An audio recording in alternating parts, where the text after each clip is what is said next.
নমস্কার, তনুর গল্প সম্ভারে আমি তনুশ্রী আপনাদের সবাইকে স্বাগত জানাই। আজকের আমার নিবেদন রবীন্দ্রনাথ ঠাকুরের গল্পগুচ্ছের মধ্যে থেকে বেছে নেওয়া একটি ছোট গল্প, অধ্যাপক। গল্পটি যদি শুনতে আপনাদের ভালো লাগে তাহলে একটা লাইক করে দেবেন এবং আপনার প্রিয়জনের সাথে শেয়ার করতে ভুলবেন না। তাহলে চলুন গল্পটি শুরু করা যাক। গল্প পাঠে আমি তনুশ্রী।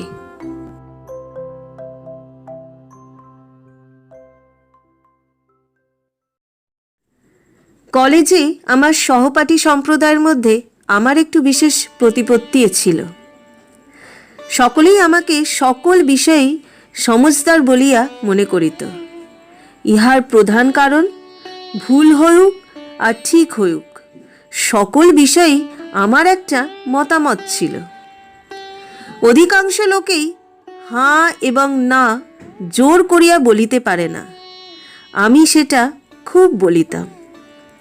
কেবল যে আমি মতামত লইয়াছিলাম তাহা নয়, নিজেও রচনা করিতাম, বক্তৃতা দিতাম, কবিতা লিখিতাম, সমালোচনা করিতাম এবং সর্বপ্রকারেই আমার সহপাঠীদের ঈর্ষা ও শ্রদ্ধার পাত্র হইয়াছিলাম। কলেজে এইরূপে শেষ পর্যন্ত আপন মহিমা মহিয়ান রাখিয়া বাহির হইয়া আসিতে পারিতাম। কিন্তু ইতিমধ্যে আমার খ্যাতিস্থানের শনি এক নূতন অধ্যাপকের মূর্তি ধারণ করিয়া কলেজে উদিত হইল। আমাদের তখনকার সেই নবীন অধ্যাপকটি আজকালকার একজন সুবিখ্যাত লোক। অতএব আমার এই জীবন বৃত্তান্তে তাহার নাম গোপন করিলেও তাহার উজ্জ্বল নামের বিশেষ ক্ষতি হইবে না। আমার প্রতি তাহার আচরণ লক্ষ্য করিয়া বর্তমান ইতিহাসে তাহাকে বামাচরণ বাবু বলিয়া ডাকা যাইবে। ইহার বয়স যে আমাদের অপেক্ষা অধিক ছিল তাহা নহে। অল্পদিন হইল এমএ পরীক্ষায় প্রথম হইয়া টনি সাহেবের বিশেষ প্রশংসা লাভ করিয়া বাহির হইয়া আসিয়াছেন। কিন্তু লোকটি ব্রাহ্ম বলিয়া কেমন তাহাকে অত্যন্ত সুদূর এবং স্বতন্ত্র মনে হইত। আমাদের সমকালীন সমবয়স্ক বলিয়া বোধ হতো না। আমরা নব্য হিন্দুর দল পরস্পরের মধ্যে তাহাকে ব্রহ্মদৈত্য বলিয়া ডাকিতাম।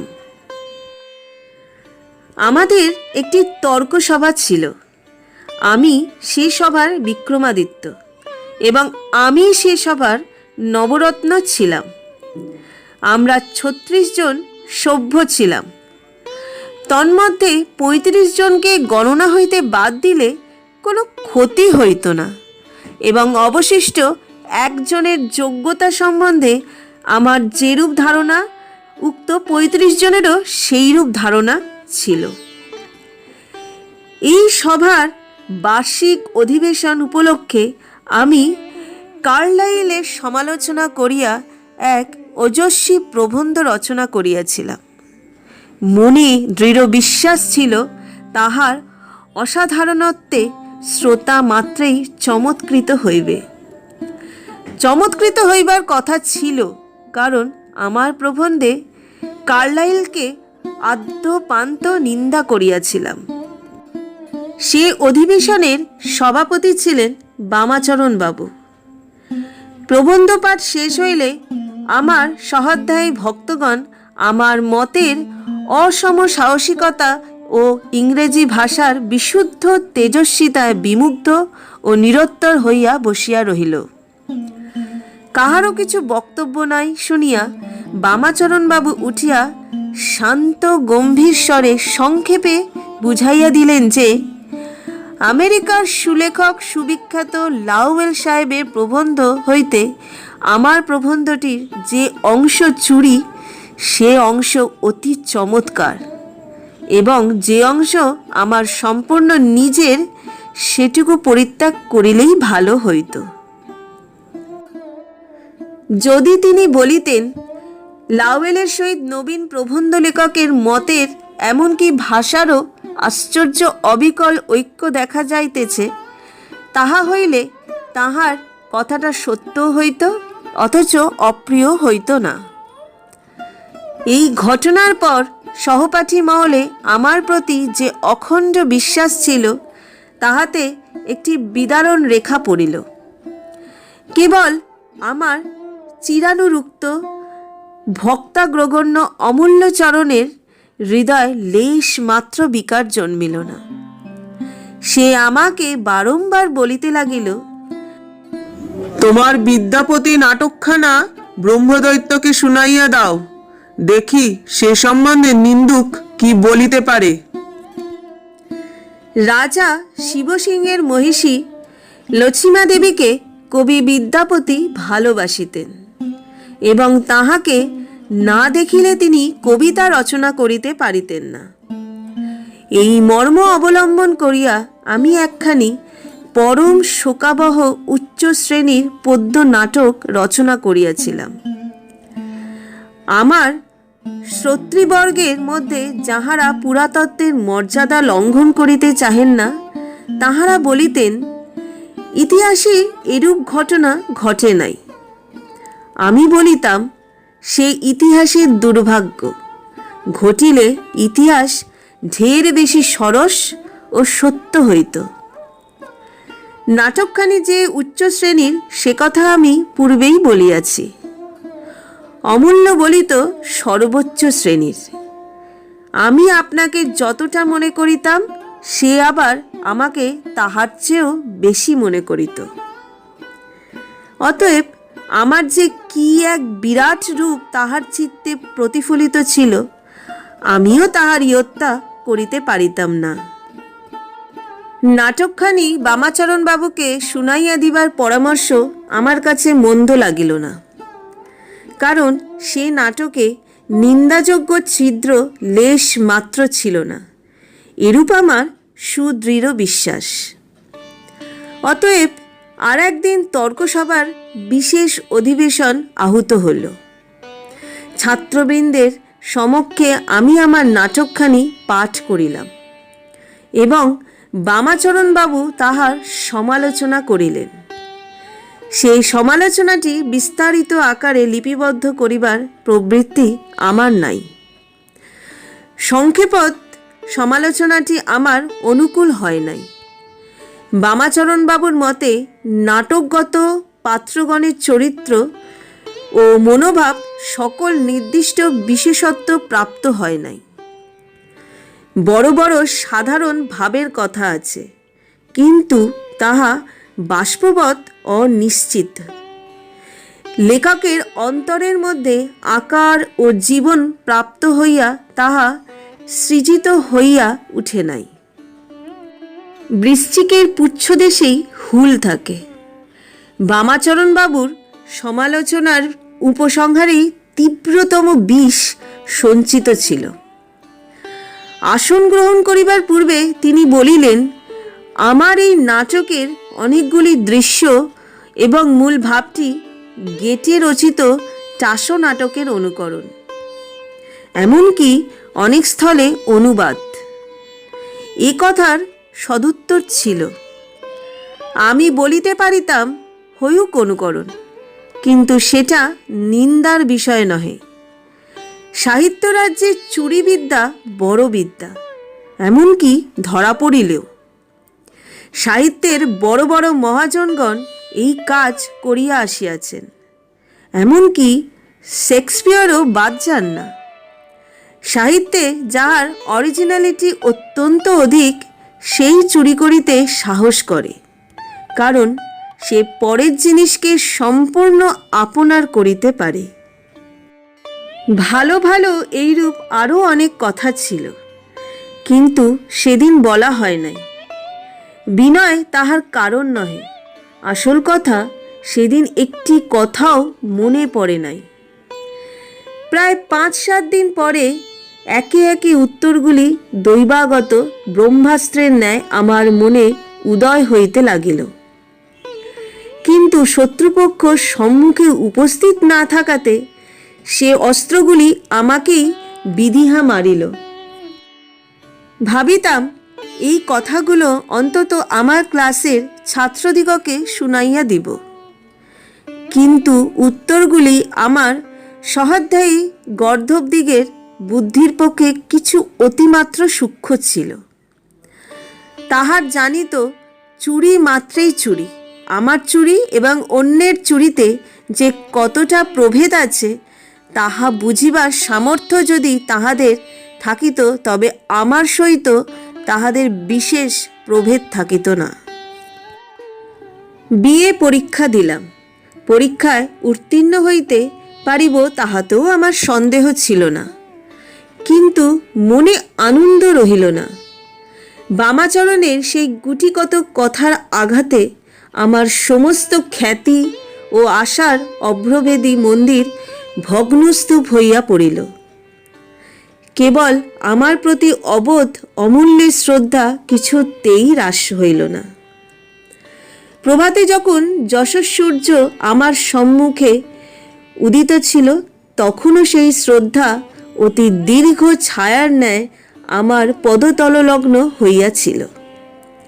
আবার সায়াহ্নে যখন আমার যশঃসূর্য অস্তোন্মুখ হইল, তখনও সেই শ্রদ্ধা দীর্ঘায়তন বিস্তর করিয়া আমার পদপ্রান্ত পরিত্যাগ করিল না। কিন্তু এই শ্রদ্ধায় কোনো পরিতৃপ্তি নাই, ইহা শূন্য ছায়া মাত্র, ইহা মূঢ় ভক্ত হৃদয়ের মোহান্ধকার, ইহা বুদ্ধির উজ্জ্বল রশ্মিপাত নহে।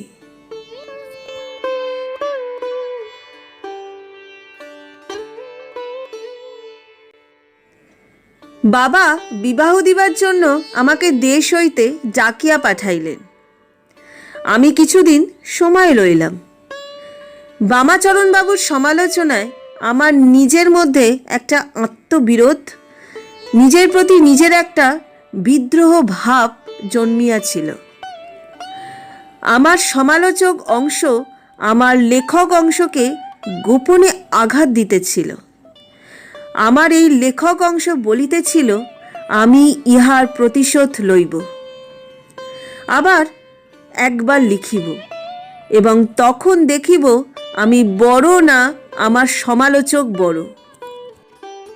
মনে মনে স্থির করিলাম, বিশ্বপ্রেম, পরের জন্য আত্মবিসর্জন এবং শত্রুকে মার্জনা, এই ভাবটি অবলম্বন করিয়া গদ্যে হউক পদ্যে হউক খুব সাবলাইম গোছের একটা কিছু লিখিব। বাঙালি সমালোচক দিগকে সুবৃহৎ সমালোচনার খোরাক জাগাইব।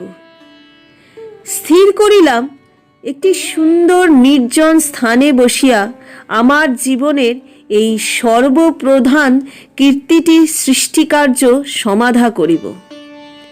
প্রতিজ্ঞা করিলাম, অন্তত 1 মাস কাল বন্ধু বান্ধব পরিচিত অপরিচিত কাহারও সহিত সাক্ষাৎ করিব না।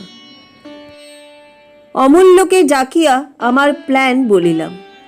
সে একেবারে স্তম্ভিত হইয়া গেল। সে যেন তখনই আমার ললাটে স্বদেশের অনতি দূরবর্তী ভাবী মহিমার প্রথম অরুণজ্যোতি দেখিতে পাইল। গম্ভীর মুখে আমার হাত চাপিয়া ধরিয়া বিস্ফারিত নেত্র আমার মুখের প্রতি স্থাপন করিয়া মৃদুস্বরে কহিল, যাও ভাই, অমর কীর্তি অক্ষয় গৌরব অর্জন করিয়া আইসো। আমার শরীর রোমাঞ্চিত হইয়া উঠিল। মনে হইল যেন আসন্ন গৌরব গর্বিত ভক্তিবিহ্বল বঙ্গদেশের প্রতিনিধি হইয়া অমূল্য এই কথাগুলি আমাকে বলিল। অমূল্য বড় কম ত্যাগ স্বীকার করিল না।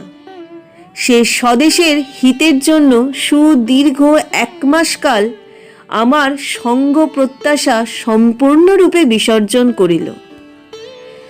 সুগভীর দীর্ঘ নিঃশ্বাস ফেলিয়া আমার বন্ধু ট্রামে চড়িয়া তাহার কর্নওয়ালিস স্ট্রিটের বাসায় চলিয়া গেল। আমি গঙ্গার ধারে ফরাসডাঙ্গার বাগানে অমর কীর্তি অক্ষয় গৌরব উপার্জন করিতে গেলাম।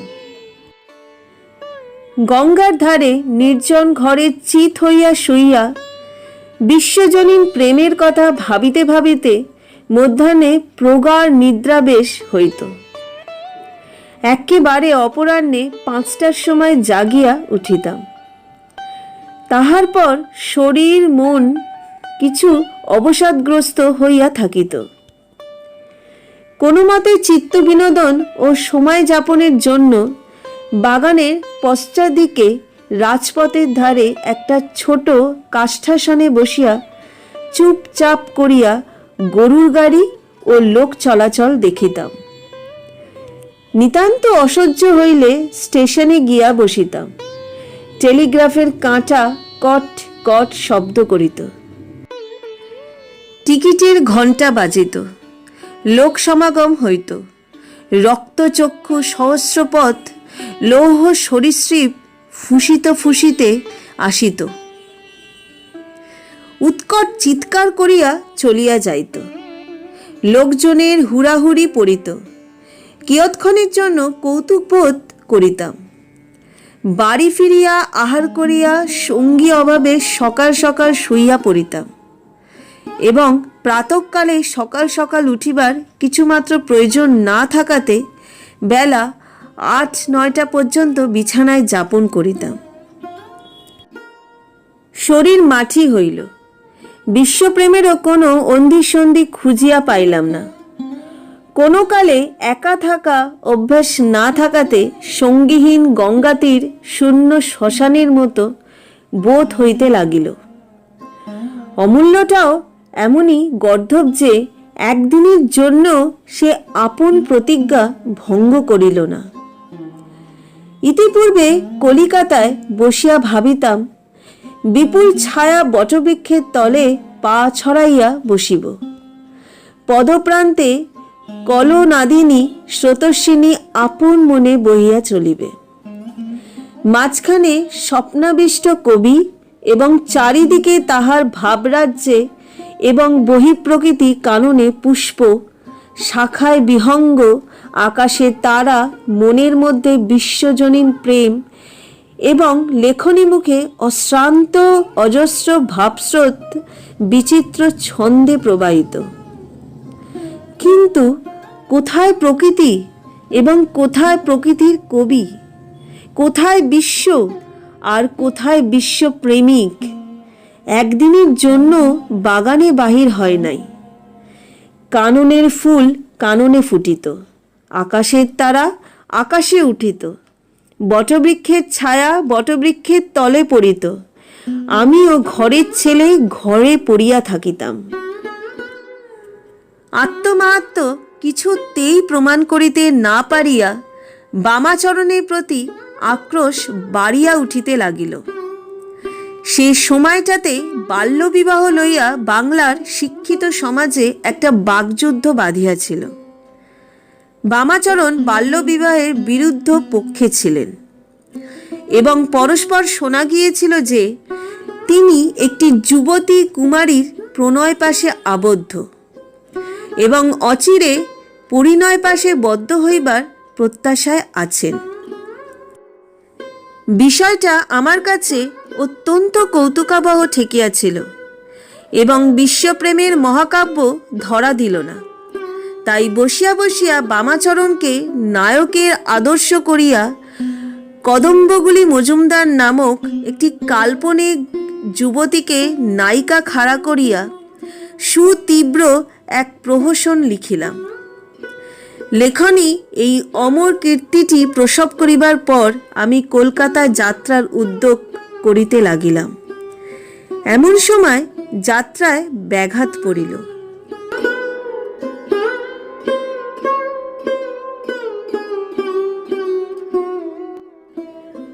একদিন অপরাহ্নে স্টেশনে না গিয়া অলসভাবে বাগান বাড়ির ঘরগুলি পরিদর্শন করিতেছিলাম। আবশ্যক না হওয়াতে ইতিপূর্বে অধিকাংশ ঘরে পদার্পণ করি নাই। বাহ্যবস্তু সম্বন্ধে আমার কৌতূহল বা অভিনিবেশ লেশ মাত্র ছিল না। সেদিন নিতান্তই সময় যাপনের উদ্দেশ্যে বায়ু ভরে উড্ডীন চ্যুতপত্রের মতো ইতস্তত ফিরিতেছিলাম। উত্তর দিকের ঘরের দরজা খুলিবা মাত্র একটি ক্ষুদ্র বারান্দায় গিয়া উপস্থিত হইলাম। বারান্দার সম্মুখেই বাগানের উত্তর সীমার প্রাচীরের গাত্র সংলগ্ন দুইটি বৃহৎ জামের গাছ মুখামুখি করিয়া দাঁড়াইয়া আছে। সেই দুইটি গাছের মধ্যবর্তী অবকাশ দিয়া আরেকটি বাগানের সুদীর্ঘ বকুলবীতির কিয়দংশ দেখা যায়। কিন্তু সে সমস্তই আমি পরে প্রত্যক্ষ করিয়াছিলাম। তখনই আমার আর কিছুই দেখিবার অবসর হয় নাই। কেবল দেখিয়াছিলাম একটি ষোড়শী যুবতী হাতে একখানি বই লইয়া মস্তক আনমিত করিয়া পদচারণা করিতে করিতে অধ্যয়ন করিতেছে। ঠিক সেই সময় কোনরূপ তত্ত্বালোচনা করিবার ক্ষমতা ছিল না। কিন্তু কিছুদিন পরে ভাবিয়াছিলাম যে দুষ্যন্ত বড় বড় বাণ সরাসন বাগাইয়া রথে চড়িয়া বনে মৃগয়া করিতে আসিয়াছিলেন। মৃগ তো মরিল না, মাঝে হইতে দৈবাৎ 10 মিনিট কাল গাছের আড়ালে দাঁড়াইয়া যাহা দেখিলেন, যাহা শুনিলেন, তাহাই তাহার জীবনের সকল দেখাশোনার সেরা হইয়া দাঁড়াইল। আমিও পেন্সিল, কলম এবং খাতাপত্র উদ্যত করিয়া কাব্য মৃগয়ায় বাহির হইয়াছিলাম।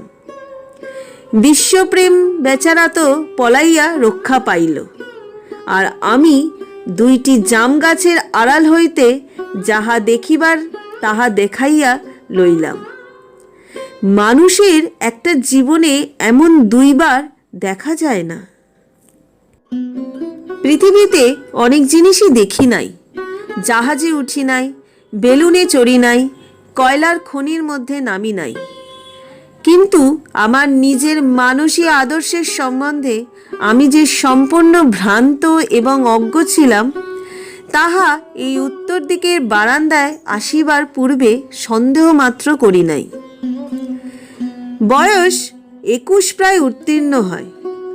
ইতিমধ্যে আমার অন্তঃকরণ কল্পনাযোগ বলে নারী সৌন্দর্যের একটা ধ্যানমূর্তি যে সৃজন করিয়া লয় নাই, এ কথা বলিতে পারি না। সেই মূর্তিকে নানা বেশভূষায় সজ্জিত এবং নানা অবস্থার মধ্যে স্থাপন করিয়াছি। কিন্তু কখনো সুদূর স্বপ্নেও তাহার পায়ে জুতা, গায়ে জামা, হাতে বই দেখিব এমন আশাও করি নাই, ইচ্ছাও করি না।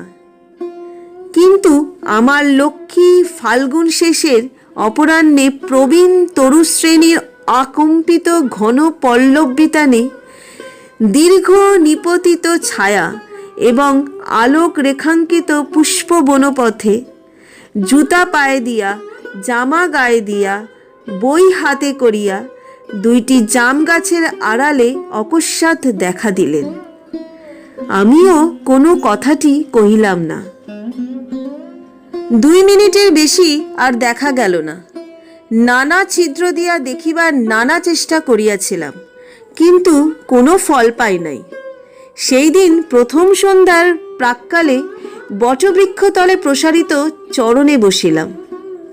আমার চোখের সম্মুখে পরপারের ঘনীভূত তরুশ্রেণীর উপর সন্ধ্যা তারা প্রশান্ত স্মিত হাস্যে উদিত হইল, এবং দেখিতে দেখিতে সন্ধ্যাশ্রী আপন নাথহীন বিপুল নির্জন বাসরগৃহের দ্বার খুলিয়া নিঃশব্দে দাঁড়াইয়া রহিল। যে বইখানি তাহার হাতে দেখিয়াছিলাম, সে আমার পক্ষে একটা নূতন রহস্যনিকেতন হইয়া দাঁড়াইল। ভাবিতে লাগিলাম, সেটা কি বই, উপন্যাস অথবা কাব্য? তাহার মধ্যে কি ভাবের কথা আছে? যে পাতাটি খোলা ছিল এবং যাহার উপর সেই অপরাহ্ন বেলার ছায়া ও রবিরশ্মি, সেই বকুলবনের পল্লব মর্মর এবং সেই যুগল চক্ষুর ঔৎসুক্যপূর্ণ স্থির দৃষ্টি নিপতিত হইয়াছিল, ঠিক সেই পাতাটিতে গল্পের কোন অংশ, কাব্যের কোন রসটুকু প্রকাশ পাইতেছিল। সেই সঙ্গে ভাবিতে লাগিলাম, ঘনমুক্ত কেশজালের অন্ধকারার ছায়াতলে সুকুমার ললাট মণ্ডপটির অভ্যন্তরে বিচিত্র ভাবের আবেশ কেমন করিয়া লীলায়িত হইয়া উঠিতেছিল। কুমারী হৃদয়ের নিভৃত নির্জনতার উপরে নব নব কাব্যমায়া কি অপূর্ব সৌন্দর্যলোক সৃজন করিতেছিল। অর্ধেক রাত্রি ধরিয়া এমন কত কি ভাবিয়াছিলাম, তাহা পরিস্ফুট রূপে ব্যক্ত করা অসম্ভব। কিন্তু সে যে কুমারী এ কথা আমাকে বলিল। আমার বহু পূর্ববর্তী প্রেমিক দুষ্যন্তকে পরিচয় লাভের পূর্বেই যিনি শকুন্তলা সম্বন্ধে আশ্বাস দিয়েছিলেন, তিনি মনের বাসনা, তিনি মানুষকে সত্য মিথ্যা ঢের কথা অজস্র বলিয়া থাকেন। কোনোটা খাটে, কোনোটা খাটে না। দুষ্যন্তর এবং আমারটা খাটিয়া গিয়াছিল। আমার এই অপরিচিতা প্রতিবেশিনী বিবাহিতা কি কুমারী, কি ব্রাহ্মণ, কি শূদ্র, সেই সংবাদ লওয়া আমার পক্ষে কঠিন ছিল না। কিন্তু তাহা করিলাম না। কেবল নীরব চকরের মতো বহু সহস্র যোজন দূর হইতে আমার চন্দ্রমণ্ডলটিকে বেষ্টন করিয়া করিয়া ঊর্ধ্ব কণ্ঠে নিরীক্ষণ করিবার চেষ্টা করিলাম। পরদিন মধ্যাহ্ন একখানি ছোট নৌকা ভাড়া করিয়া তীরের দিকে চাহিয়া জোয়ার বাহিয়া চলিলাম। মাল্লাদিগকে দাঁড় টানিয়া নিষেধ করিয়া দিলাম। আমার শকুন্তলার তপবন কুটিরটি গঙ্গার ধারেই ছিল। কুটিরটি ঠিক কর্ণের কুটিরের মতো ছিল না। গঙ্গা হইতে ঘাটের সিঁড়ি বৃহৎ বাড়ির বারান্দার উপর উঠিয়াছে। বারান্দাটি ঢালু কাঠের ছাদ দিয়া ছায়াময়। আমার নৌকাটি যখন নিঃশব্দে ঘাটের সম্মুখে ভাসিয়া আসিল, দেখিলাম আমার নবযুগের শকুন্তলা বারান্দার ভূমিতলে বসিয়া আছেন। পিঠের দিকে একটা চৌকি, চৌকির উপরে গোটা কতক বই রহিয়াছে। সেই বইগুলির উপরে তাহার খোলা চুল স্তূপাকারে ছড়াইয়া পড়িয়াছে। তিনি চৌকিতে ঠেস দিয়া ঊর্ধ্বমুখ করিয়া উত্তোলিত বাম বাহুর উপর মাথা রাখিয়াছেন। নৌকা হইতে তাহার মুখ অদৃশ্য, কেবল সুকোমল কণ্ঠের একটি সুকুমার বক্ররেখা দেখা যাইতেছে। খোলা দুইখানি পদপল্লবের একটি ঘাটের উপরের সিঁড়িতে এবং একটি তাহার নিচের সিঁড়িতে প্রসারিত। শাড়ির কালো পাটটি বাঁকা হইয়া পড়িয়া সেই দুটি পা বেষ্টন করিয়া আছে। একখানা বই মনোযোগহীন শিথিল দক্ষিণ হস্ত হইতে স্রস্ত হইয়া ভূতলে পড়িয়া রহিয়াছে। মনে হইল যেন মূর্তিমতী মধ্যাহ্ন লক্ষ্মী। সহসা দিবসের কর্মের মাঝখানে একটি নিষ্পন্দ সুন্দরী অবসর প্রতিমা। তাড়াতাড়ি উঠিবার সময় তাহার ক্রোড় হইতে একটি অর্ধদষ্ট স্বল্প পক্ক পেয়ারা গড়াইতে গড়াইতে নিম্ন সোপানে আসিয়া পড়িল। সেই দশন চিহ্নিত অধরচুম্বিত ফলটির জন্য আমার সমস্ত অন্তঃকরণ উৎসুক হইয়া উঠিল। কিন্তু মাঝি মাল্লাদের লজ্জায় তাহা দূর হইতে নিরীক্ষণ করিতে করিতে চলিয়া গেলাম। দেখিলাম উত্তরোত্তর লোলুপায়মান জোয়ারের জল ছলছল লুব্ধ শব্দে তাহার লোল রসনার দ্বারা সেই ফলটিকে আয়ত্ত করিবার জন্য বারংবার উন্মুখ হইয়া উঠিতেছে। আধ ঘণ্টার মধ্যে তাহার নির্লজ্জ অধ্যবসায় চরিতার্থ হইবে ইহাই কল্পনা করিয়া ক্লিষ্ট চিত্তে আমি আমার বাড়ির ঘাটে আসিয়া উত্তীর্ণ হইলাম। বটবৃক্ষ ছাওয়ায় পা ছড়াইয়া দিয়া সমস্ত দিন স্বপ্ন দেখিতে লাগিলাম। দুইখানি সুকোমল পদপল্লবের তলে বিশ্ব প্রকৃতি মাথা নত করিয়া পড়িয়া আছে। আকাশ আলোকিত, ধরণী পুলকিত, বাতাস উতলা, তাহার মধ্যে দুইখানি অনাবৃত চরণ স্থির নিস্পন্দ সুন্দর। তাহারা জানেও না যে তাহাদের রেণুকণার মাদকতায় তপ্ত যৌবন নববসন্ত দিগ্বিদিকে রোমাঞ্চিত হইয়া উঠিতেছে। ইতিপূর্বে প্রকৃতি আমার কাছে বিক্ষিপ্ত বিচ্ছিন্ন ছিল। নদী, বন, আকাশ সমস্তই স্বতন্ত্র ছিল। আজ সেই বিশাল বিপুল বিকীর্ণতার মাঝখানে একটি সুন্দরী প্রতিমূর্তি দেখা দিবা মাত্র তাহা অবয়ব ধারণ করিয়া এক হইয়া উঠিয়াছে। আজ প্রকৃতি আমার কাছে এক ও সুন্দর। সে আমাকে অহরহ মুখভাবে অনুনয় করিতেছে। আমি মৌন, তুমি আমাকে ভাষা দেও। আমার অন্তঃকরণে যে একটি অব্যক্ত স্তব উত্থিত হইতেছে, তুমি তাহাকে ছন্দে লয়ে তানে তোমার সুন্দর মানব ভাষায় ধ্বনিত করিয়া তোলো। প্রকৃতির সেই নীরব অনুনয়ে আমার হৃদয়ের তন্ত্রী বাজিতে থাকে। বারংবার কেবল এই গান শুনি, হে সুন্দরী, হে মনোহারিণী, হে বিশ্বজয়িনী, হে মনোপ্রাণ পতঙ্গের একটি মাত্র দীপশিখা, হে অপরিসীম জীবন, হে অনন্ত মধুর মৃত্যু। এই গান শেষ করিতে পারি না, সংলগ্ন করিতে পারি না, ইহাকে আকারে পরিস্ফুট করিতে পারি না, ইহাকে ছন্দে গাঁথিয়া ব্যক্ত করিয়া বলিতে পারি না। মনে হয় আমার অন্তরের মধ্যে জোয়ারের জলের মতো একটা অনির্বচনীয় অপরিমেয় শক্তির সঞ্চার হইতেছে। এখনও তাহাকে আয়ত্ত করিতে পারিতেছি না।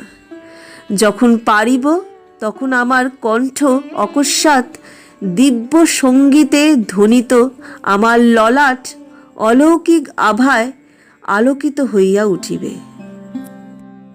এমন সময় একটি নৌকা পরপারের নৈহাটি স্টেশন হইতে পার হইয়া আমার বাগানের ঘাটে আসিয়া লাগিল।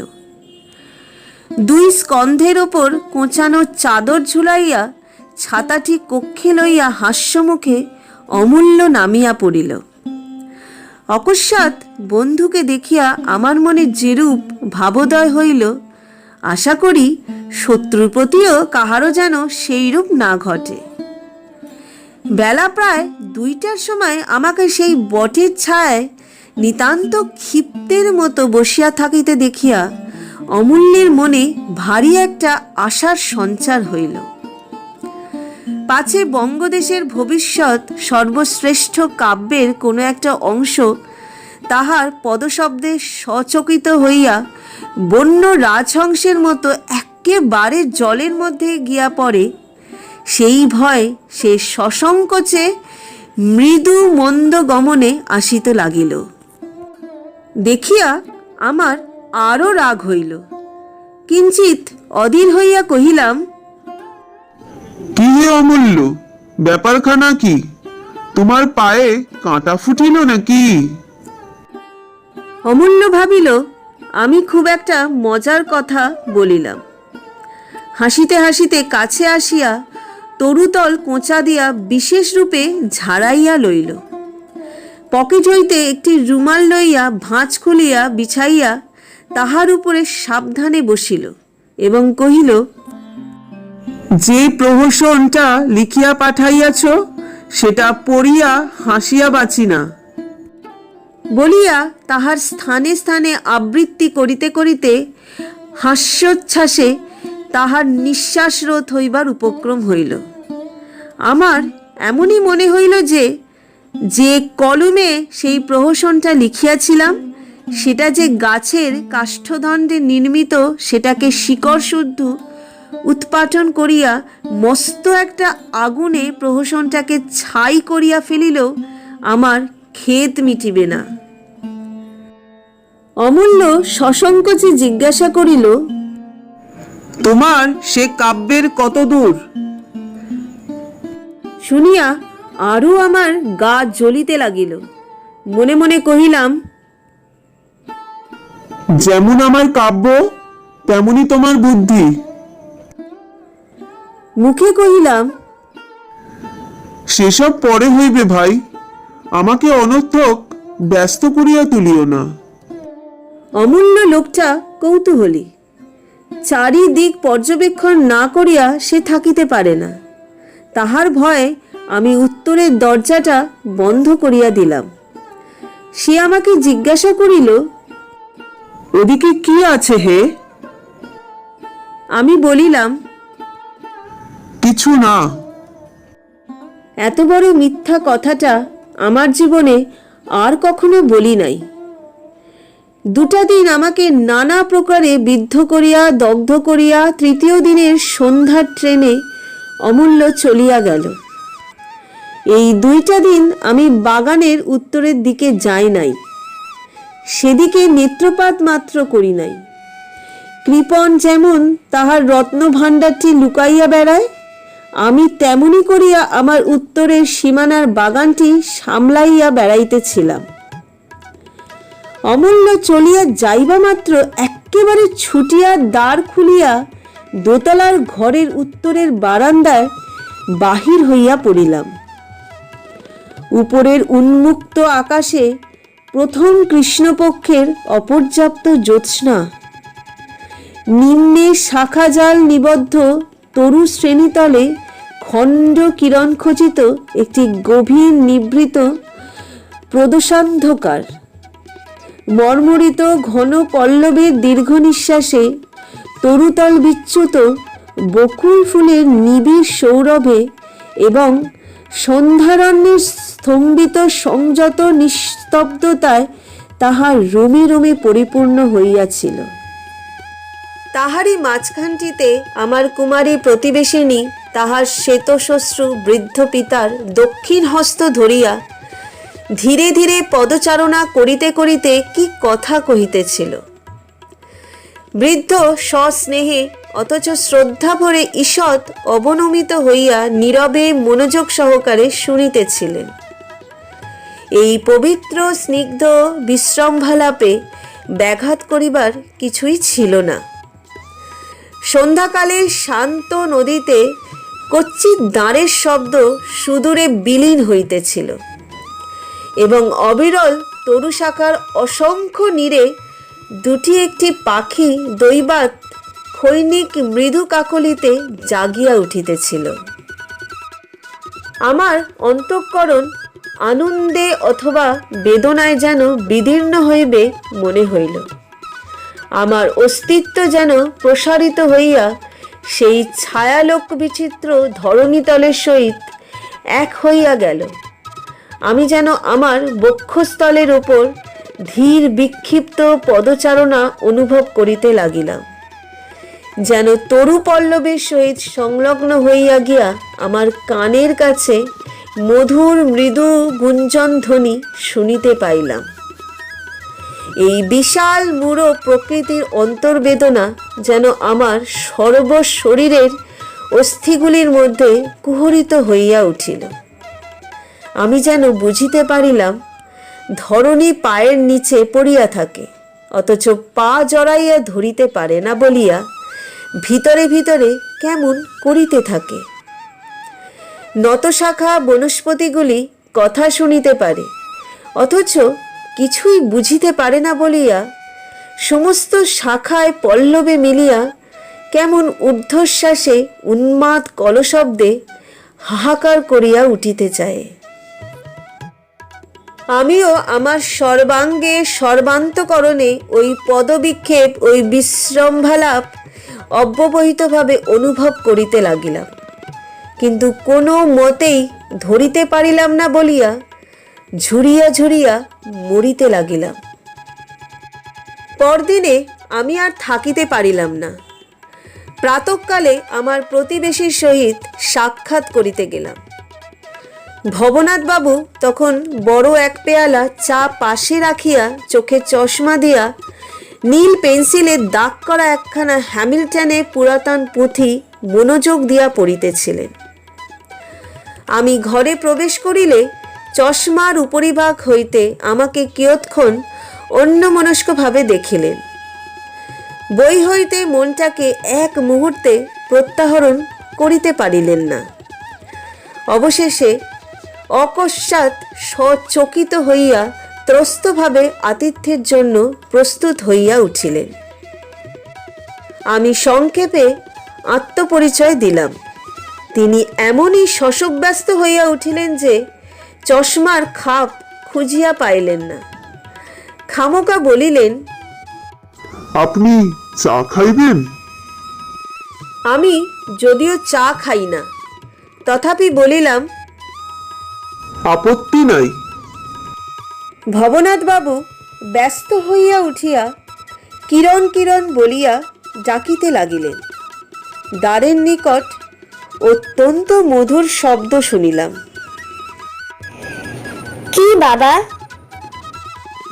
ফিরিয়া দেখিলাম তাপসকর্ণ দুহিতা সহসা আমাকে দেখিয়া ত্রস্ত হরিণীর মতো পলায়নোদ্যতা হইয়াছেন। ভবনাথবাবু তাহাকে ফিরিয়া ডাকিলেন। আমার পরিচয় দিয়া কহিলেন, ইনি আমাদের প্রতিবেশী মহেন্দ্র কুমার বাবু। এবং আমাকে কহিলেন, ইনি আমার কন্যা কিরণবালা। আমি কি করিব ভাবিয়া পাইতেছিলাম না। ইতিমধ্যে কিরণ আমাকে আনম্র সুন্দর নমস্কার করিলেন। আমি তাড়াতাড়ি ত্রুটি সারিয়া লইয়া তাহার শোধ করিয়া দিলাম। ভবনাথবাবু কহিলেন, মা, মহেন্দ্রবাবুর জন্য এক পেয়ালা চা আনিয়া দিতে হইবে। আমি মনে মনে সংকুচিত হইয়া উঠিলাম, কিন্তু মুখ ফুটিয়া কিছু বলিবার পূর্বেই কিরণ ঘর হইতে বাহির হইয়া গেলেন। আমার মনে হইল যেন কৈলাসের সনাতন ভোলানাথ তাহার কন্যা স্বয়ং লক্ষ্মীকে অতিথির জন্য এক পেয়ালা চা আনিতে বলিলেন। অতিথির পক্ষে সে নিশ্চয়ই অমিশ্র অমৃত হইবে, কিন্তু তবু কাছাকাছি নন্দীভৃঙ্গি কোনো বেটাই কি হাজির ছিল না?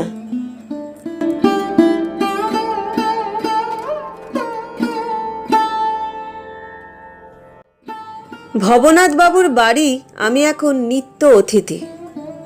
পূর্বে চা জিনিসটাকে অত্যন্ত ডরাইতাম।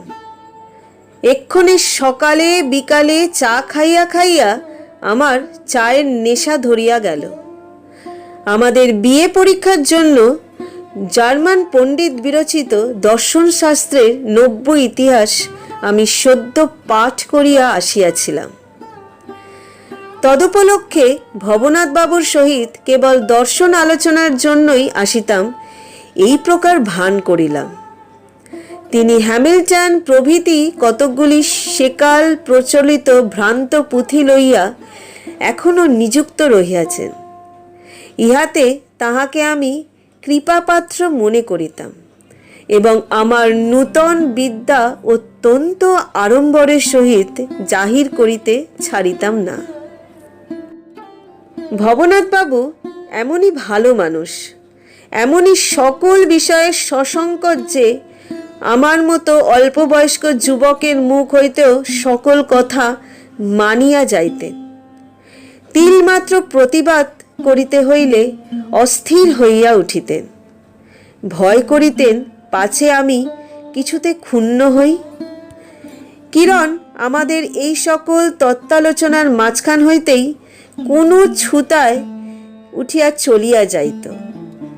তাহাতে আমার যেমন ক্ষোভ জন্মিত, তেমনি আমি গর্ব অনুভব করিতাম। আমাদের আলোচ্য বিষয়ের দুরূহ পাণ্ডিত্য কিরণের পক্ষে দুঃসহ।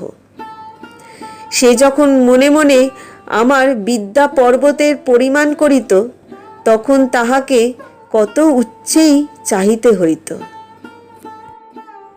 কিরণকে যখন দূর হইতে দেখিতাম তখন তাহাকে শকুন্তলা, দময়ন্তী প্রভৃতি বিচিত্র নামে এবং বিচিত্রভাবে জানিতাম।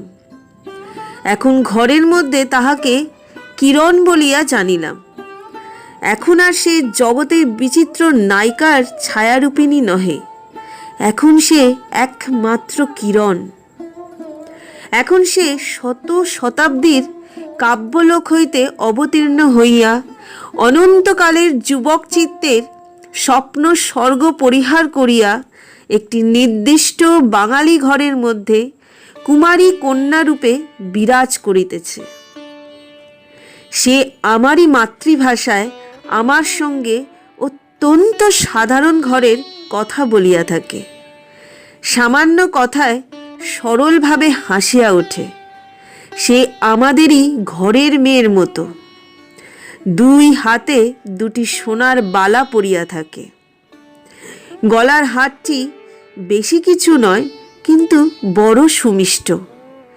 শাড়ির প্রান্তটি কখনো কবরের উপরিভাগ বাঁকিয়া বেষ্টন করিয়া আসে, কখনো বা পিতৃগৃহের অনভ্যাসবশত চ্যুত হইয়া পড়িয়া যায়। ইহা আমার কাছে বড় আনন্দের। সে যে তাহা ব্যতীত নহে এবং তাহার অধিক নহে, এবং যদিচ সে আমার নহে তবুও সে যে আমাদের, সেজন্য আমার অন্তঃকরণ সর্বদাই তাহার প্রতি উচ্ছ্বসিত কৃতজ্ঞতা রসে অভিষিক্ত হইতে থাকে। একদিন জ্ঞান মাত্রেরই আপেক্ষিকতা লইয়া ভবনাথবাবুর নিকট অত্যন্ত উৎসাহ সহকারে বাচালতা প্রকাশ করিতেছিলাম। আলোচনা কিয়দ্দূর অগ্রসর হইবা মাত্র কিরণ উঠিয়া গেল এবং অনতিকাল পরেই সম্মুখের বারান্দায় একটা তোলা উনান এবং রাঁধিবার সরঞ্জাম আনিয়া রাখিয়া ভবনাথবাবুকে ভর্ৎসনা করিয়া বলিল, বাবা, কেন তুমি মহেন্দ্রবাবুকে ওই সকল শক্ত কথা লইয়া বৃথা বকাইতেছ? আসুন মহেন্দ্রবাবু, তার চেয়ে আমার রান্নায় যোগ দিলে কাজে লাগিবে। ভবনাথবাবুর কোনো দোষ ছিল না এবং কিরণ তাহা অবগত ছিল, কিন্তু ভবনাথবাবু অপরাধীর মতো অনুতপ্ত হইয়া ঈষৎ হাসিয়া বলিলেন, তা বটে, আচ্ছা ও কথাটা আর একদিন হইবে। এই বলিয়া নিরুদ্বিগ্ন চিত্তে তিনি তাহার নিত্য নিয়মিত অধ্যয়নে নিযুক্ত হইলেন। আবার আরেকদিন অপরাহ্নে আরেকটা গুরুতর কথা পারিয়া ভবনাথবাবুকে স্তম্ভিত করিয়া দিতেছি। এমন সময় মাঝখানে আসিয়া কিরণ কহিল, মহেন্দ্রবাবু, অবলাকে সাহায্য করিতে হইবে। দেয়ালে লতা চড়াইব, নাগাল পাইতেছি না। আপনাকে এই পেরেকগুলি মারিয়া দিতে হইবে। আমি উৎফুল্ল হইয়া উঠিয়া গেলাম। ভবনাথবাবুও প্রফুল্ল মনে পড়িতে বসিলেন। এমনই প্রায় যখনই ভবনাথবাবুর কাছে আমি ভারী কথা পারিবার উপক্রম করি, কিরণ একটা না একটা কাজের ছুতা করিয়া ভঙ্গ করিয়া দেয়। ইহাতে আমি মনে মনে পুলকিত হইয়া উঠিতাম। আমি বুঝিতাম যে কিরণের কাছে আমি ধরা পড়িয়াছি। সে কেমন করিয়া বুঝিতে পারিয়াছে যে ভবনাথবাবুর সহিত তত্ত্বালোচনা আমার জীবনের চরম সুখ নহে। বাহ্যবস্তুর সহিত আমাদের ইন্দ্রিয়বোধের সম্বন্ধ নির্ণয় করিতে গিয়া যখন দুরূহ রহস্য রসাতলের মধ্যপথে অবতীর্ণ হইয়াছি, এমন সময় কিরণ আসিয়া বলিত, মহেন্দ্রবাবু, রান্নাঘরের পাশে আমার বেগুনের ক্ষেত আপনাকে দেখাইয়া আনিগে, চলুন। আকাশকে অসীম মনে করা কেবল আমাদের অনুমান মাত্র। আমাদের অভিজ্ঞতা ও কল্পনা শক্তির বাহিরে কোথাও কোনো একরূপে তাহার সীমা থাকা কিছুই অসম্ভব নহে। ইত্যাকার মন্তব্য প্রকাশ করিতেছি। এমন সময় কিরণ আসিয়া বলিত, আমি এতদিন কল্পনায় যে প্রেম সমুদ্র সৃজন করিয়াছিলাম তাহা যদি সত্য হইত, তবে সেখানে চিরকাল যে কি করিয়া ভাসিয়া বেড়াইতাম তাহা বলিতে পারি না। সেখানে আকাশও অসীম, সমুদ্রও অসীম। সেখান হইতে আমাদের প্রতি দিবসের বিচিত্র জীবনযাত্রার সীমাবদ্ধ ব্যাপার একেবারে নির্বাসিত। সেখানে তুচ্ছতার লেশমাত্র নেই। সেখানে কেবল ছন্দে লয়ে সঙ্গীতে ভাব ব্যক্ত করিতে হয়, এবং তলাইতে গেলে কোথাও তল পাওয়া যায় না। কিরণ সেখান হইতে মজ্জমান এই হতভাগ্যের কেশপাশ ধরিয়া যখন তাহার আমতলায় তাহার বেগুনের ক্ষেতে টানিয়া তুলিল, তখন পায়ের তলায় মাটি পাইয়া আমি বাঁচিয়া গেলাম। আমি দেখিলাম বারান্দায় বসিয়া খিচুড়ি রাঁধিয়া, মই চড়িয়া, দেয়ালে পেরেক মারিয়া, লেবু গাছে ঘন সবুজ পত্ররাশির মধ্য হইতে সবুজ লেবু ফল সন্ধান করিতে সাহায্য করিয়া অভাবনীয় আনন্দ লাভ করা যায়। অথচ সে আনন্দ লাভের জন্য কিছু মাত্র প্রয়াস পাইতে হয় না। আপনি যে কথা মুখে আসে, আপনি যে হাসি উচ্ছ্বসিত হইয়া ওঠে, আকাশ হইতে যতটুকু আলো আসে এবং গাছ হইতে যতটুকু ছায়া পড়ে, তাহাই যথেষ্ট। ইহা ছাড়া আমার কাছে একটি সোনার কাঠি ছিল, আমার নব যৌবন। একটি পরশপাতর ছিল আমার প্রেম। একটি অক্ষয় কল্পতরু ছিল আমার নিজের প্রতি নিজের অক্ষুণ্ণ বিশ্বাস। আমি বিজয়ী, আমি ইন্দ্র। আমার উচ্চৈঃশ্রবার পথে কোনো বাধা দেখিতে পাই না। কিরণ আমার কিরণ, তাহাতে আমার সন্দেহ নাই। সে কথা এতক্ষণ স্পষ্ট করিয়া বলি নাই, কিন্তু হৃদয়ের এক প্রান্ত হইতে আরেক প্রান্ত মুহূর্তের মধ্যে মহা শুকিয়ে বিদীর্ণ করিয়া সে কথা বিদ্যুতের মতো আমার সমস্ত অন্তঃকরণ ধাঁধিয়া ক্ষণে ক্ষণে নাচিয়া উঠিতেছিল। কিরণ আমার কিরণ। ইতিপূর্বে আমি কোনো অনাত্মীয়া মহিলার সংস্রবে আসি নাই। যে নব্য রমণীগণ শিক্ষালাভ করিয়া অবরোধের বাহিরে সঞ্চরণ করে, তাহাদের রীতিনীতি আমি কিছুই অবগত নহি। অতএব তাহাদের আচরণে কোনখানে শিষ্টতার সীমা, কোনখানে প্রেমের অধিকার, তাহা আমি কিছুই জানি না। কিন্তু ইহাও জানি না আমাকে কেনই বা ভালো না বাসিবে, আমি কোন অংশে ন্যূন। কিরণ যখন আমার হাতে চায়ের পেয়ালাটি দিয়া যাইত, তখন চায়ের সঙ্গে পাত্র ভরা কিরণের ভালোবাসাও গ্রহণ করিতাম। চাটি যখন পান করিতাম, তখন মনে করিতাম আমার গ্রহণ সার্থক হইল এবং কিরণেরও দান সার্থক হইল।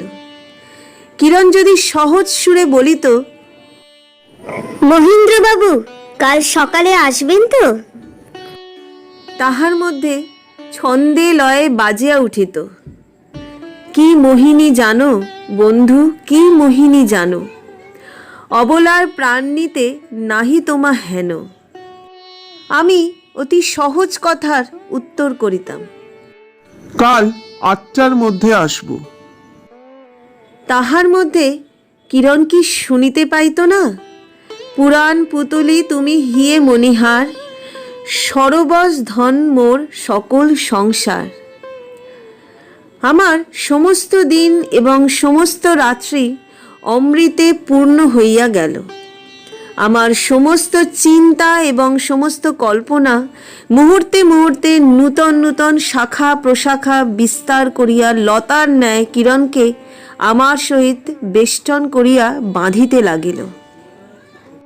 যখন শুভ অবসর আসিবে, তখন কিরণকে কি পড়াইব, কি শিখাইব, কি শুনাইব, কি দেখাইব, তাহারই অসংখ্য সংকল্পে আমার মন আচ্ছন্ন হইয়া গেল।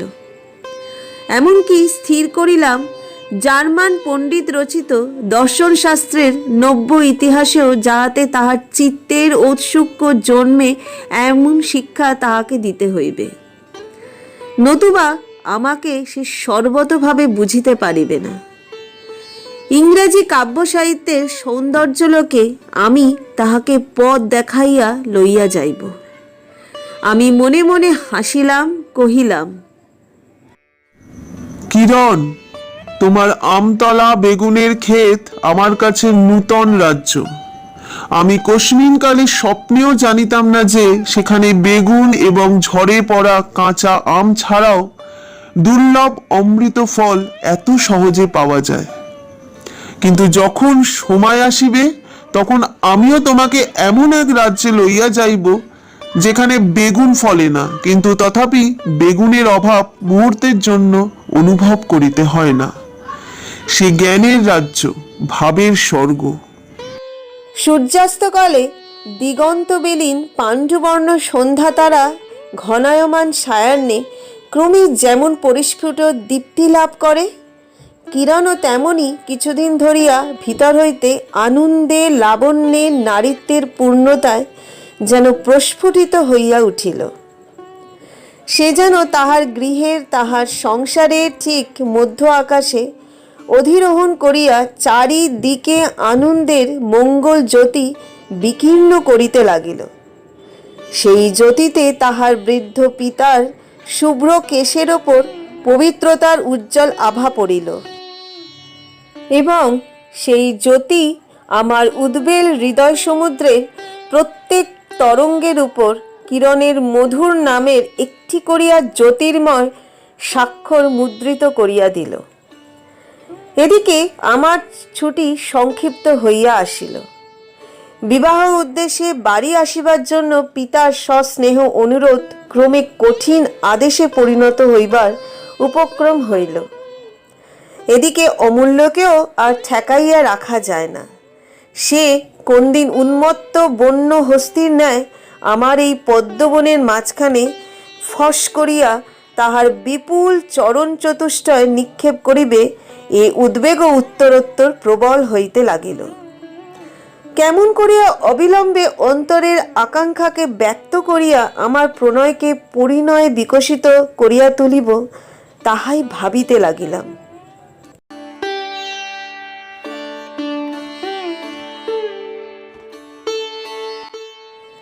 একদিন মধ্যাহ্নকালে ভবনাথবাবুর গৃহে গিয়া দেখি তিনি গ্রীষ্মের উত্তাপে চৌকিতে ঠেসান দিয়া ঘুমাইয়া পড়িয়াছেন এবং সম্মুখে গঙ্গা তীরের বারান্দায় নির্জন ঘাটের সোপানে বসিয়া কিরণ কি বই পড়িতেছে।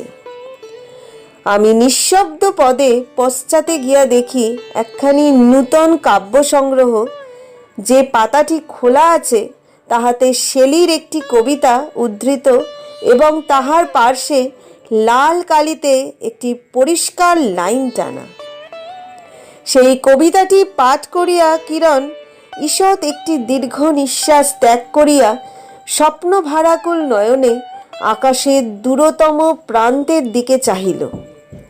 বোধ হইল যেন সেই একটি কবিতা কিরণ আজ 1 ঘণ্টা ধরিয়া 10 বার করিয়া পড়িয়াছে এবং অনন্ত নীলাকাশে আপন হৃদয় তরণীর পালে একটি মাত্র উত্তপ্ত দীর্ঘ নিঃশ্বাস দিয়া তাহাকে অতি দূর নক্ষত্রলোকে প্রেরণ করিয়াছে। শেলি কাহার জন্য এই কবিতাটি লিখিয়াছিল জানি না। মহেন্দ্রনাথ নামক কোনো বাঙালি যুবকের জন্য লেখে নাই তাহাতে সন্দেহ নাই, কিন্তু আজ এই স্তবগানে আমি ছাড়া আর কাহারও অধিকার নাই, ইহা আমি জোর করিয়া বলিতে পারি। কিরণ এই কবিতাটির পাশে আপন অন্তরতম হৃদয় পেন্সিল দিয়া একটি উজ্জ্বল রক্তচিহ্ন আঁকিয়া দিয়াছে। সেই মায়াগণ্ঠির মোহমন্ত্রে কবিতাটি আজ তাহারই এবং সেই সঙ্গে আমারও। আমি পুলকোচ্ছ্বসিত চিত্তকে সম্বরণ করিয়া সহজে সুরে কহিলাম, কি পড়িতেছেন? পাল ভরা নৌকা যেন হঠাৎ চড়ায় ঠেকিয়া গেল। কিরণ চমকিয়া উঠিয়া তাড়াতাড়ি বইখানা বন্ধ করিয়া একেবারে আঁচলের মধ্যে ঢাকিয়া ফেলিল। আমি হাসিয়া কহিলাম, বইখানা একবার দেখিতে পারি? কিরণকে কি যেন বাজিল, সে আগ্রহ সহকারে বলিয়া উঠিল, না না, ও বই থাক। আমি কিয়দ্দূরে একটা ধাপ নিচে বসিয়া ইংরাজি কাব্য সাহিত্যের কথা উত্থাপন করিলাম। এমনই করিয়া কথা তুলিতাম যাহাতে কিরণেরও সাহিত্য শিক্ষা হয় এবং আমারও মনের কথা ইংরাজ কবির জবানিতে ব্যক্ত হইয়া ওঠে। খররৌদ্র তাপে সুগভীর নিস্তব্ধতার মধ্যে জলের স্থলের ছোট ছোট কল শব্দগুলি জননীর ঘুমপাড়ানির গানের মতো অতিশয় মৃদু এবং সকরুণ হইয়া আসিল। কিরণ যেন অধীর হইয়া উঠিল, কহিল, বাবা একা বসিয়া আছেন, অনন্ত আকাশ সম্বন্ধে আপনাদের সে তর্কটা শেষ করিবেন না? আমি মনে মনে ভাবিলাম, অনন্ত আকাশ তো চিরকাল থাকিবে এবং তাহার সম্বন্ধে তর্কও তো কোনো কালে শেষ হইবে না, কিন্তু জীবন স্বল্প এবং শুভ অবসর দুর্লভ ও ক্ষণস্থায়ী। কিরণের কথার উত্তর না দিয়া কহিলাম, আমার কতকগুলি কবিতা আছে, আপনাকে শুনাইব। কিরণ কহিল, কাল শুনিব। বলিয়া একেবারে উঠিয়া ঘরের দিকে চাহিয়া বলিয়া উঠিল, বাবা মহেন্দ্রবাবু আসিয়াছেন। ভবনাথবাবু নিদ্রাভঙ্গে বালকের ন্যায় তাহার সরল নেত্রদ্বয় উন্মীলন করিয়া ব্যস্ত হইয়া উঠিলেন। আমার বক্ষে যেন ধক করিয়া একটা মস্ত ঘা লাগিল। ভবনাথবাবুর ঘরে গিয়া অনন্ত আকাশ সম্বন্ধে তর্ক করিতে লাগিলাম। কিরণ বই হাতে লইয়া দোতলায় বোধহয় তাহার নির্জন শয়নকক্ষে নির্বিঘ্নে পড়িতে গেল। পরদিন সকালের ডাকে লাল পেন্সিলের দাগ দেয়া একখানা স্টেটসম্যান কাগজ পাওয়া গেল। তাহাতে বিএ পরীক্ষার ফল বাহির হইয়াছে। প্রথমেই প্রথম ডিভিশন কোটায় কিরণবালা বন্দ্যোপাধ্যায় বলিয়া একটা নাম চোখে পড়িল। আমার নিজের নাম প্রথম, দ্বিতীয়, তৃতীয় কোনো বিভাগেই নাই। পরীক্ষার অকৃতার্থ হইবার বেদনার সঙ্গে সঙ্গে বজ্রাগ্নির ন্যায় একটা সন্দেহ বাজিতে লাগিল যে কিরণবালা বন্দ্যোপাধ্যায় হয়তো আমাদেরই কিরণবালা। সে যে কলেজে পড়িয়াছে বা পরীক্ষা দিয়াছে এ কথা যদিও আমাকে বলে নাই, তথাপি সন্দেহ ক্রমেই প্রবল হইতে লাগিল। কারণ ভাবিয়া দেখিলাম বৃদ্ধ পিতা এবং তাহার কন্যাটি নিজেদের সম্বন্ধে কোনো কথাই কখনো আলাপ করেন নাই এবং আমিও নিজের আখ্যান বলিতে এবং নিজের বিদ্যা প্রচার করিতে সর্বদাই এমন নিযুক্ত ছিলাম যে তাহাদের কথা ভালো করিয়া জিজ্ঞাসাও করি নাই।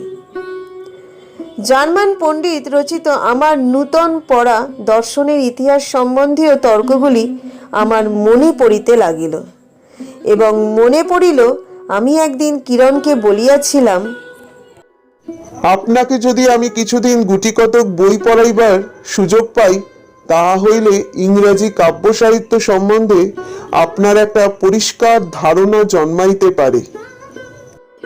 কিরণবালা দর্শন শাস্ত্রে অনার লইয়াছেন এবং সাহিত্যে প্রথম শ্রেণীতে উত্তীর্ণ। যদি এই কিরণ হয়, অবশেষে প্রবল খোঁচা দিয়া আপন ভস্মাচ্ছন্ন অহংকারকে উদ্দীপ্ত করিয়া কহিলাম, হয় হউক, আমার রচনাবলী আমার জয়স্তম্ভ।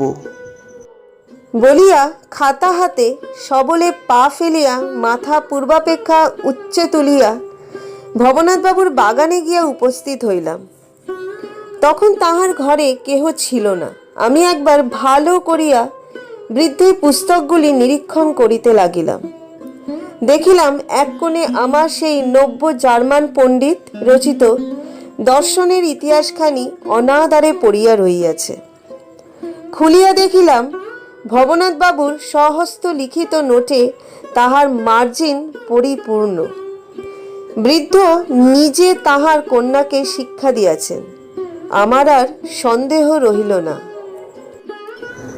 ভবনাথ বাবু, আমি পরীক্ষায় ফেল করিয়াছি।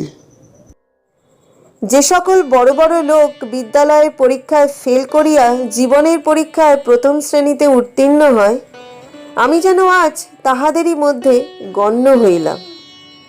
পরীক্ষা, বাণিজ্য, ব্যবসায়, চাকুরি প্রভৃতিতে কৃতকার্য হওয়া মাঝামাঝি লোকের লক্ষণ। নিম্নতম এবং উচ্চতম শ্রেণীর লোকেদেরই অকৃতকার্য হইবার আশ্চর্য ক্ষমতা আছে। ভবনাথবাবুর মুখ সস্নেহ করুণ হইয়া আসিল। তিনি তাহার কন্যার পরীক্ষোত্তরণ সংবাদ আমাকে আর দিতে পারিলেন না, কিন্তু আমার এই অসঙ্গত উগ্র প্রফুল্লতা দেখিয়া কিছু বিস্মিত হইয়া গেলেন। তাহার সরল বুদ্ধিতে আমার গর্বের কারণ বুঝিতে পারিলেন না। এমন সময় আমাদের কলেজের নবীন অধ্যাপক বামাচরণ বাবুর সহিত কিরণ সলজ্জ সরসোজ্জ্বল মুখে বর্ষাধৌত লতাটির মতো ছলছল করিতে করিতে ঘরের মধ্যে প্রবেশ করিল। আমার আর কিছুই বুঝিতে বাকি রহিল না। রাত্রে বাড়িতে আসিয়া আমার রচনাবলীর খাতাখানা পুরাইয়া ফেলিয়া দেশে গিয়া বিবাহ করিলাম।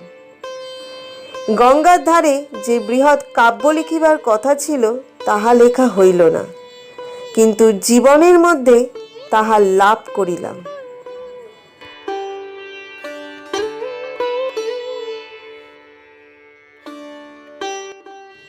এই ছিল আমার আজকের কাহিনী, রবীন্দ্রনাথ ঠাকুরের অধ্যাপক গল্পটি।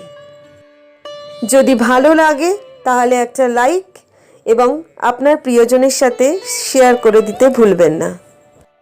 আরও নতুন নতুন গল্প শুনতে হলে যারা এখনও পর্যন্ত আমার চ্যানেলকে সাবস্ক্রাইব করেননি তারা দয়া করে আমার চ্যানেলটাকে সাবস্ক্রাইব করে দেবেন এবং পাশে থাকা বেল আইকনটি প্রেস করে দেবেন, যাতে আমার চ্যানেলের সমস্ত নোটিফিকেশন আপনাদের কাছে পৌঁছয়। আজকের মতো বিদায় নিচ্ছি, আবার আসবো নতুন স্বাদের নতুন কোনো গল্প নিয়ে। ততদিনে আপনারা সবাই ভালো থাকবেন, সুস্থ থাকবেন।